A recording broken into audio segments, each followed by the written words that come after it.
So every day I get asked, how do I trade gold? How do I find entries on gold, or in general, just how to trade gold? And the key thing to identify is what type of trader you are, because there's different ways to trade gold, or there's the same ways to trade gold, just in different time variables. It just really depends on if you're more of a scalper, if you're more of a day trader, or if you're more of a swing trader. What I trade is price, and I trade in different styles. I can scalp, I can swing trade, and I can day trade the market. I'd say I'm more of a day trader when it comes to the market. And I'll take swings from time to time, just depends on the risk that I'm analyzing. But I'd say I fit between more of scalping and day trading. I like to look for setups throughout the days of the week. And one of the things that helped me understand price more in general, because that's what I trade. I like to follow price, the candlesticks, the structure of the market. And a thing that helped me understand price more was the quarters theory. This is a concept when it comes to price action in trading. I've been in the market now for almost 10 years, and this was a topic that I found early in my trading days, but I didn't grasp it until like 3 or 4 years really into my trading.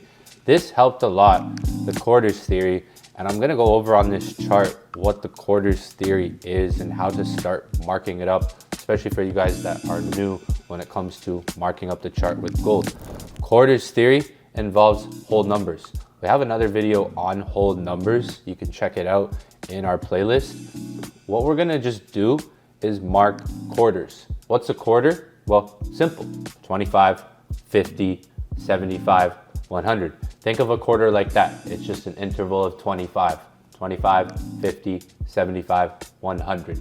Really simple. You don't gotta be super big and good at math to understand the quarters. So I'm gonna mark quarters on gold. I like to call the quarters key levels. I like to call them more prime key levels. And the reason why is because the market's not gonna be at the quarters all the time when it comes to other price action levels on gold. Other price action levels on gold can consist of $5 and $10 levels. This video, we're just gonna keep it simple and start off with the quarters when it comes to whole numbers. So I like to call my quarters again key levels or major key levels. A quarter can consist of a number like 2,700, or a whole number in general is zeros or rounded numbers, something with a zero. So what I like to do is start off with a number like 2,700 or 2,600 and create that bigger range. So you can see what I've done here. I've marked two horizontal lines at 2,600, one at 2,700, even, flat, the price. Why? Because when it comes to the market psychology, it respects whole numbers often. Whole numbers can act like areas of support and resistance where you see buying and selling come into the market. So these whole numbers are key things to just keep on the chart. We don't have to take them on and off. We can lock them in and just keep them on the chart. So when it comes down to the quarters, it's gonna be 25, 50, 75 in this range. Price right now is at 26.57.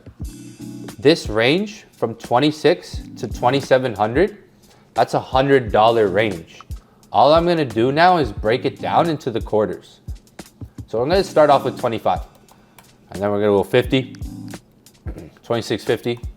So if you double click the line, like you can get really good over time at just placing it there really, really close. But if you double click the line, you can go to its coordinates and just mark it evenly at the zeros. There you go. This is quarters theory right here. We can implement this on any place of the chart at any time. All I've done is mark price levels. This is very, very key in trading. Whatever instrument you're trading, currencies, cryptos, this works really, really well on gold. I love to do it on gold. So the next thing we're gonna do is mark zones or areas on these levels. That's pretty much step 2 once you've had some lines marked out. I don't need to go all the way up here. I can maybe place a couple lines ahead of time at like 27.25, 27.50. I don't need to go too far above me, because when we look at gold on a monthly chart, it hasn't been that high yet. So I kind of want to work around where price is to me, and now a bit lower as well. Because if we look at gold from a daily perspective here, we can see there's been price action all through here. So I could even go below 2,600 and mark the next quarter. That's gonna give me 25.75. So we have a 75 point. And just to show you guys just a couple more examples, 25.50, we could stop at 2,500. I think at 2,500, that's a good place to stop for this demonstration and what we're doing. You could go to any part of the chart and do this. You could basically take like $100 range. So remember what I did? I took 2,600 to 2,700. So for example, I could take like 2,000 to 2,100. Or I could go 2,000 to 1,900. So I could take different price ranges. I like to look at bigger price ranges first, using the whole numbers like 2,000, 1,900, 1,800, the ones with the zero. So we call them the hundreds, or the thousands in some cases, like 2,000. So we call these numbers like the hundreds, or in some cases the thousands, like 2,000 or 1,900, 1,800, 2,100. These numbers have hundreds in them or zeros. Inside of there, we can find some quarter points, right? We can put a 50, or we can go 2,050. Down here, we can go 1,950. So these are gonna be key price levels, and let's go to kind of where the chart is more right now so I can show you why. So before we do that, let's go with step number 2, is drawing the zones. So what I like to do is take the rectangle tool, and some of you guys have probably seen me do this in other videos, or if you're a part of the academy, you've probably seen me do this many, many times on live analysis sessions or education sessions inside our academy. So step 2, really simple, is taking the zones. And a key thing here, real quick, I have the one zone draw. I just need to draw one pretty good one, not big. You don't want it filling up the whole entire chart. So the goal is to make it narrow, make it a good width, not too much though. So a little trick here is if you go to the coordinates, like I showed you with the lines, when you double click the lines, if you double click the box, you can pull the coordinates up. And this is a key thing. You need to maximize these numbers, but one of them needs to be a negative. So look what I've done. On my coordinates, I've just put random numbers, max them out. One needs to be negative. You need to put a dash there, so like a minus sign, and it'll stretch them out fully across the chart. So step 2, draw the zone. Draw like a good size. You don't need to stretch it out too far because the coordinates are gonna do that for you. But all you need to do is draw one, and you can clone that one. Simply clone that one now, and now you can draw them over top of your prices. So why do we do this? Because price acts like areas itself. You can often see wicks go above price, but still close below the price. So what we like to do as traders is draw our prices kind of like areas, or even imagine our prices more like areas or zones. So when it comes to support and resistance, one of the things you're gonna need to understand is support and resistance can be a price, a line, but also an area, a zone. That's why I'm drawing these rectangles on the chart. But I only drew one, and I'm cloning the other ones. How am I cloning it? Just double clicking on the settings of the zone and just overlaying every other level. So I'm cloning them. So now each one is the same size, as you can see. These are gonna be our key levels, or known as our quarter points. Some of them are 25s, some of them are 50s, some of them are 75s, but then you also have your hundreds in there, and then your thousands. So a key level you could see down here has been 2,500. If we look at where prices really come from, and even if we put a 75 in there to end it off, prices come from a lot of major support. So think of supply and demand. Supply and demand is supply, high selling pressure. Demand is when people want to buy something. There's demand to buy it. So where is there going to be demand to buy it? At low prices or at some of these key price levels. If you look at 24.75, this style, what I'm teaching right now, is really good for the intraday swing trader. Someone who's maybe looking for a trade a week or a couple trades a week. Not a lot of trades, not really a high frequency style of trading. It could be more of a swing to a lesser intraday style where you might find 2 trades in the week using the quarters or a couple in the week. Not a high frequency style, because you look at the quarters levels, the market's not always touching them, but they can often act like strong support and resistance levels. If you look recently at gold, we came up to 26.75, right? If you look at the 4-hour time frame, there was a big wick above that level, and then the market closes bearish, holding that level, and we work our way down to 26.50. Think of these as like walls or like barriers that the market can break above or break below, but maintain and stay above the prices. 26.50, for instance, if you really zoom in on it, you might not see much until you really zoom in on price here.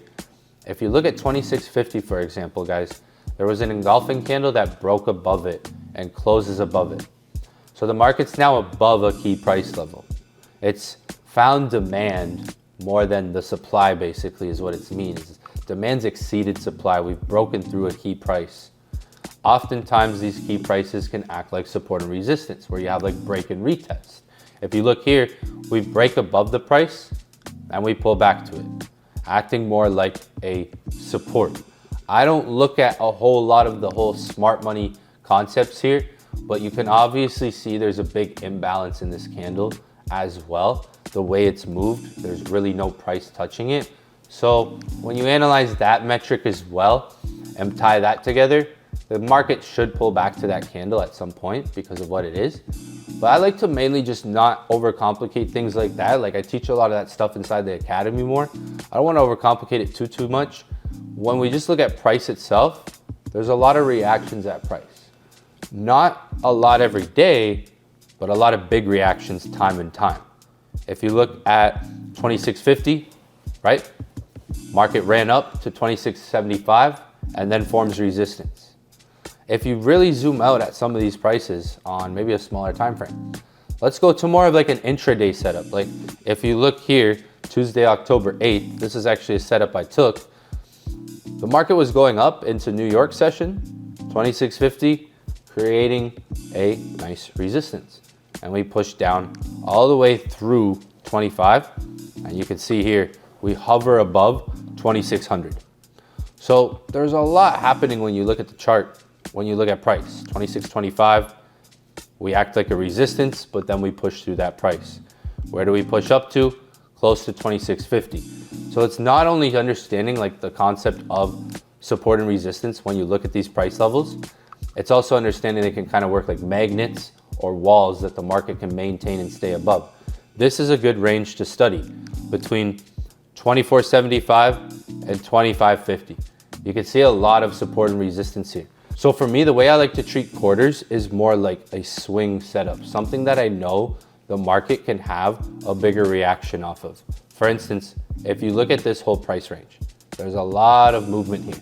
But if we just pay attention to the quarters in this whole entire price range from, let me date it real quick, that was August 12th to September 12th. So you have over a month here of price. So it's a good amount of time we're actually looking at here because we're on the 1 hour time frame, if you notice.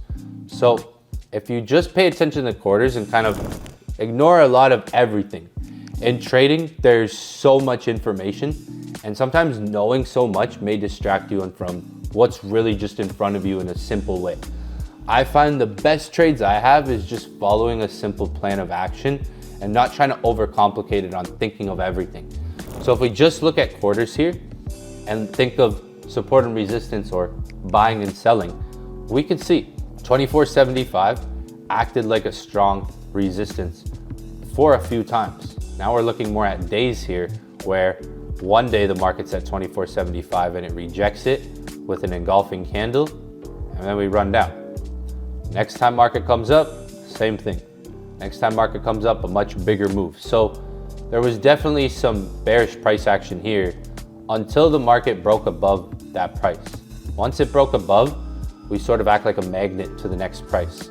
If you study this book here, the quarters theory, this topic, you'll learn more about that. This is something that changed the game for me in my early days of trading.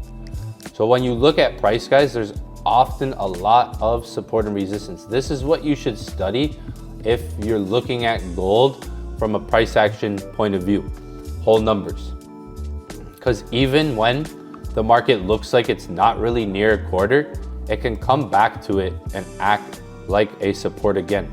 So you can see, for example here, price was at 24.75 on August 12th, August 13th, and August 14th. Every single time price was there, it made about a $20 reaction.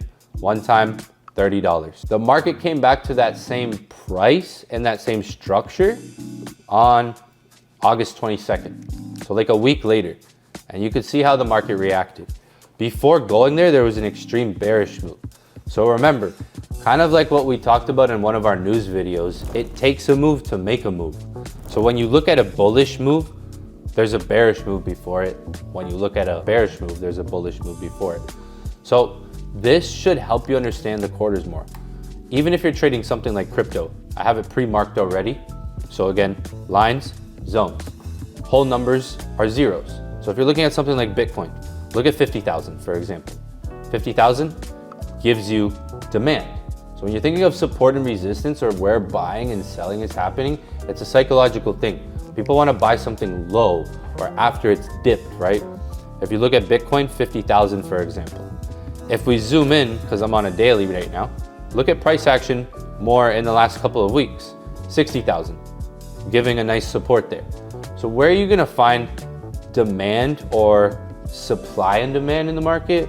A lot of times it's going to be around some of these key prices like 50,000, I could see 60,000 here, I could see 70,000. If I wanted to do the same thing I did on gold, I could mark numbers like 65,000 in between, right? Or down here, 55,000 to create more interlevels. So see what I've done here? I've marked key levels like 70, 60, 50. But then I've gone in between those levels and found more interlevels of supply and demand or other key price levels that are in between some of these stronger levels. If you look at 70,000 and you analyze what was the market doing there, was it at extreme fear or extreme greed? Probably extreme greed when the market was at 70,000, right? A key price. 50,000. What was the market probably at? Extreme greed or extreme fear? Probably extreme fear when it was at 50,000 because it would look like it was crashing. So it's price and psychology at the same time. So this video, guys, should help you understand a lot more. I wanted to keep it short and brief. If you guys want to learn more about this and go way more in depth every single day, hours every day on these types of topics, join our academy, message me if you are interested, and I will get back to you.